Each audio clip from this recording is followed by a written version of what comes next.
The interior of the STI Series White. There's not much different here at all from the regular STI. In fact, you would never know. It's mostly on the exterior, which we'll talk about the technical details of that on the shop. But just as a reminder or a refresher, we've covered the RA and the S209. So here it is. The best thing about the STI and the WRX is this is kind of a last generation interior design. There's far more connectedness, there's more physical knobs, buttons, and switches in here, and the electronics haven't completely overwhelmed the experience completely. The gauge cluster is still partially analog. You have two physical gauges. The infotainment is in a 29-inch screen. The upper screen is somewhat usable for boost and, of course, your sub-menus for all the other information like fuel economy. But everything in here has a function and a purpose, and it makes it for a far less distracted driving experience. The biggest negatives, yes, it feels kind of cheap. The plastics are very, very hard. The armrest is, if you sit closer to the wheel, it's completely useless. But the side effect of that is because this is trying to be a usable, more economy car, tarted up to a full-blown performance machine. You have real cup holders. You have a wider space for your cargo and for your passengers, so you feel more comfortable in here, and there's still a ton of glass. Now, in terms of some of the electronics, the infotainment, like I said, it's very simple, but it is completely reliant on touch. And some of the issues with that are it takes your attention completely on the screen and off the road. The audio system as well, it's really, really tinny. It's kind of has this tin can sound to it. It's a little bit more bass heavy. I'll throw up the audio charts here so you can kind of see what the performance looks like, and you can reference our how-to video on how to understand that. And then, like, there's a ton of piano black in here, which I'm not sure why. It's across the center part of the dashboard and the armrest here on the door. So this stuff is gonna constantly be full of dust, hair, fingernails, dead skin, and pretty much any other debris that you're gonna pick up along your route. You could use this, as much as people associate this with a younger person's car. The best part is, let's be real, this is a car that you can use all year round, every day. The winter, the snow, salt, sand, you can go dune running on it. I think there's a lot to like. We're underneath the everyman Subaru STI, Jack. Did you tell your doctor you got an STI, Mark? There's three medical terms that come on this STIs. First, STI, you know what that is. Type RA. RA is a medical term, and Diff is a medical technologist term. So let's talk about this, Jack. This is the Series White. This was announced at the 2019 whatever auto show. Now the auto shows are done because we have pandemics. A mystery disease from a mystery country, Mark. Yes, it's come from somewhere, and it's affecting the ability to launch new cars. So we have to talk about this, and let's talk about what it adds.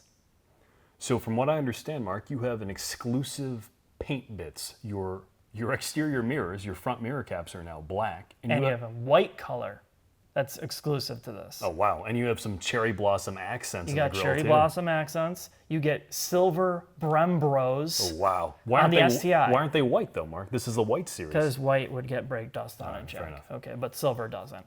The WRX White edition gets red calipers, so that's how you can tell the difference. But the big thing here is the Bilsteins and the Cup 2 tires. And this is where, driving it today, I was like, holy crap, why does this have so much grip? I went around a roundabout like our typical way, and I was just driving like a dick. And I'm like, oh, this thing's going to... Naturally, in an STI, you have to. Yeah. And I'm like, this is crazy how much grip it has. So that's an addition.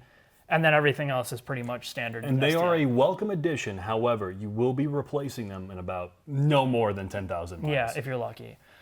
So basically everything else here is standard STI, and we'll discuss that just briefly.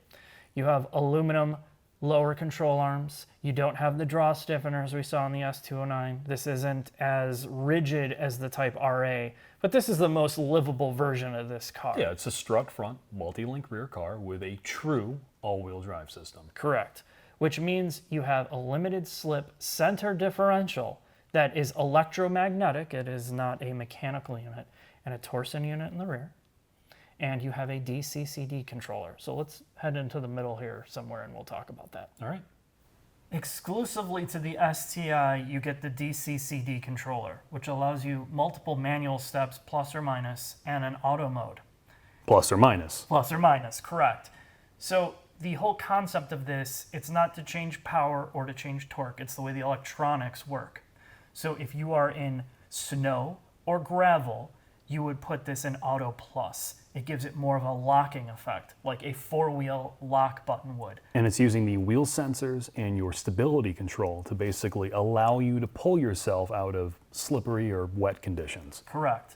If you are on pavement or a track with these tires, obviously you're not probably going to be going into a four-wheel lock mode. You wouldn't be using Plus. You would be using Auto Minus or Auto.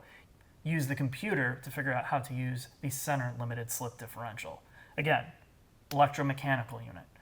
And if you didn't have this car with the Cup 2s, you could use the manual control, but you want to be really careful how you choose that. You would not want to drive around in manual with full plus, where it's putting it into a full lock mode, because right. you'll end up essentially ruining your differential. Right. However, if you were stuck in snow, yes, to the point where you cannot get any traction and you have to use the e-brake, then you would go into full center lock mode. Correct, which would be full plus. Yes. All the way up.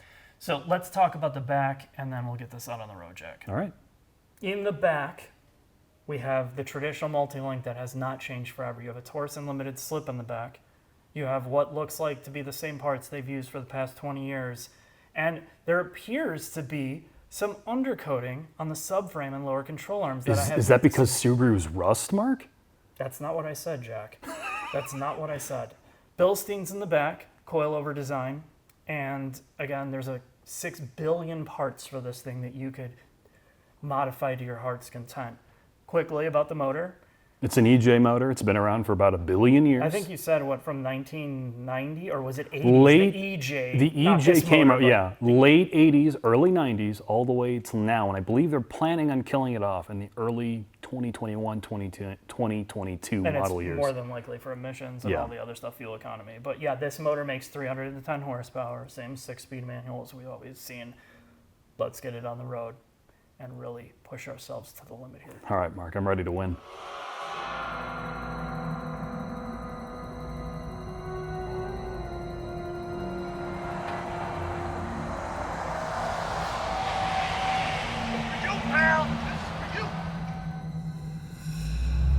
Jack, the Subaru STI, the everyman Subaru for the performance enthusiast. Oh boy. Let's do it. Oh yeah, that launch. You're a real baby driver, Mark. All right, let's talk about it, Jack. So we've been in basically every variant of the STI at this point, including the S209 and the Type RA. This is the variant, the regular STI that you or I could go out to basically any Subaru dealership and buy. This is what everyone can get either on the used market or anything like that. It is readily available. The only thing that's different is this is the Series White edition, which you pay extra amount for. So you get the BBS wheels and a few other bits and bobs we already talked about. So having that frame of reference to drive the 2 elite level STIs and now be back in the regular one, let's talk about the fundamental differences. First, engine. So let's go down into second gear, and I'm going to accelerate here.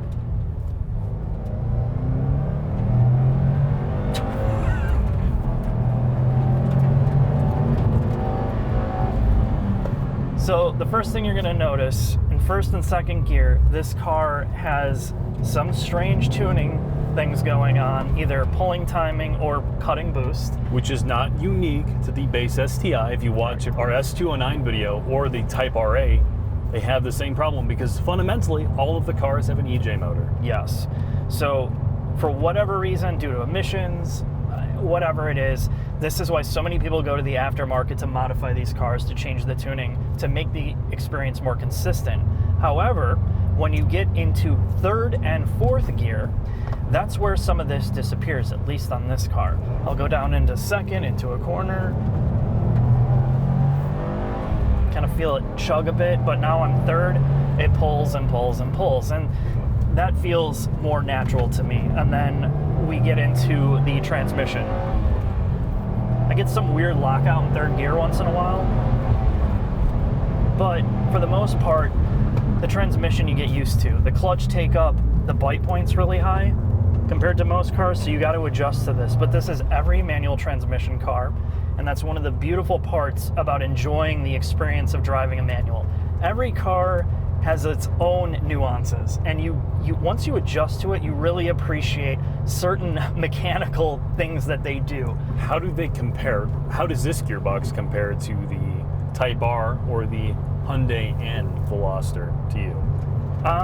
So I would put it on a scale of this. I'd say the Type R has the better gearbox and the better engine in terms of tuning and just overall drivability.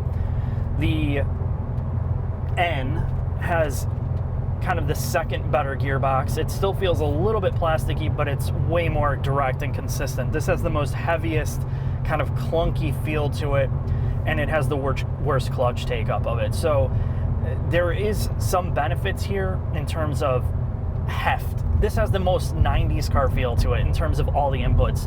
The shifter feels way more mechanical. It doesn't feel as plasticky. The clutch feels heavier. The steering feels more connected.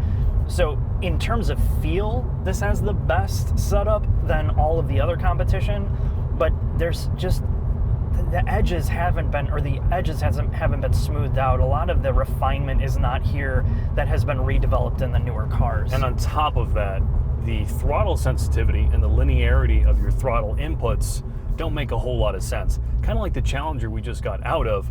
20% throttle does not equate 20% throttle in this car. It's like 100% throttle, at least. If you're in Sport Sharp, you can forget it.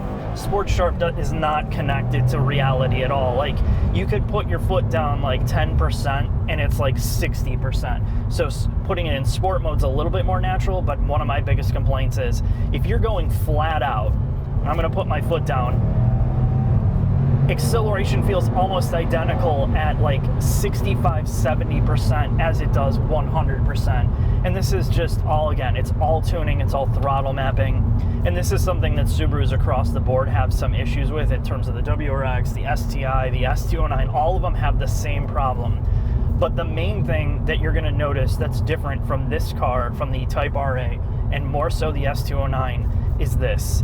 While it still has the best steering feel in its segment because of its age, you do not feel the front end load up in this car anywhere near as what you felt in the S209. All the subtle changes they made to the S209 made for a far better feeling front end. Whether it be the draw stiffeners, the damper tuning, all of that stuff.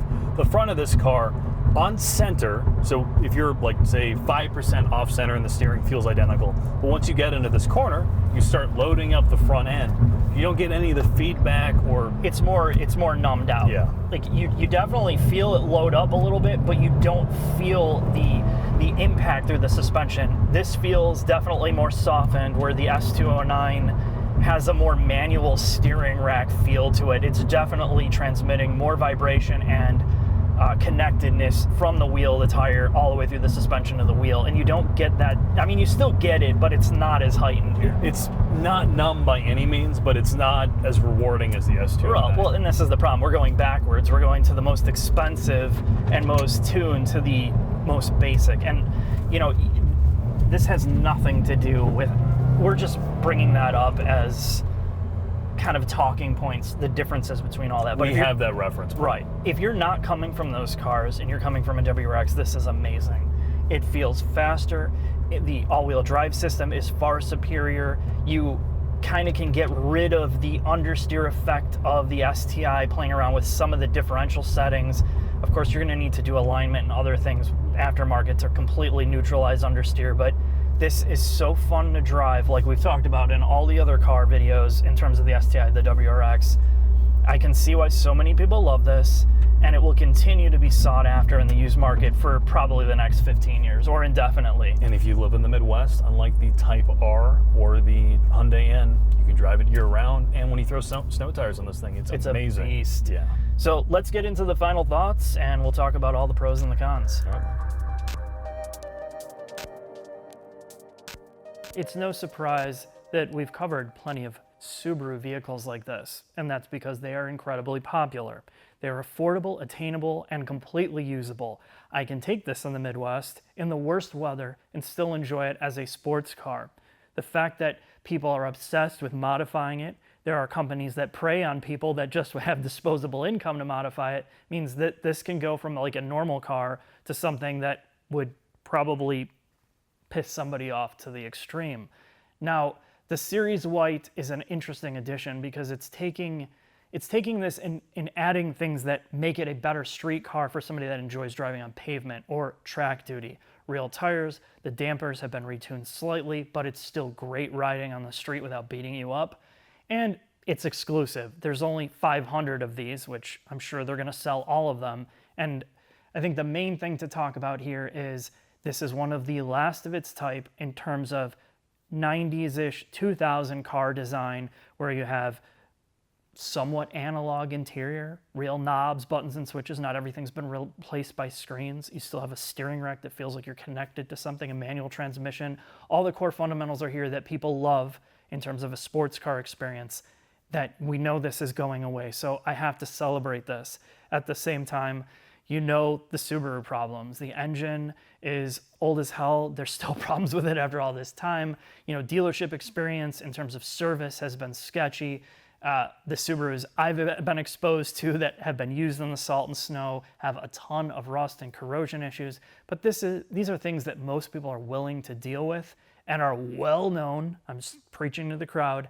I continue to really love driving this car. It may not be the best car on paper or the most highest performance, fun to drive thing on the earth, but boy, does it satisfies in almost all conditions. Thanks for watching. I'll see you next time.